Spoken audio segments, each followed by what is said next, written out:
आता आपण उघड टॉप 9 मोठ्या बातम्या। बीड सरपंच हत्या प्रकरणातील आरोपी विष्णू चाटेच्या पोलीस कोठडीत 6 जानेवारीपर्यंत वाढ, हत्येचा कट रचल्याचा विष्णू चाटेवर आरोप।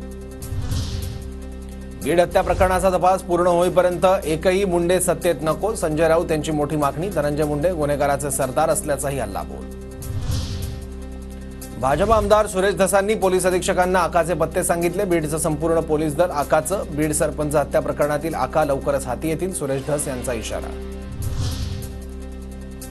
धनंजय मुंडे यांची राजकीय कारकीर्द संपवण्याचं काम सुरू, एक सामाजिक कार्यकर्ता कामाला लावल्यात। अमोल मिटकरींची दमानी यांचं नाव न घेता टीका। अमोल मिटकरी लहान आहे, तू या रघेलच्या नांदी लागू नको, अन्यथा अवघड होईल। अमोल मिटकरींच्या आरोपानंतर सुरेश धस यांचा इशारा।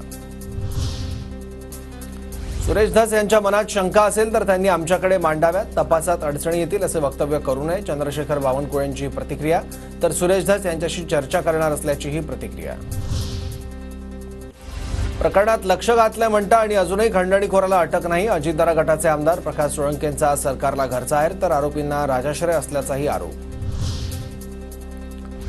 सरपंच हत्येच्या घटनेची सीबीआय चौकशी करावी, खासदार बजरंग सोनवणेंची मागणी।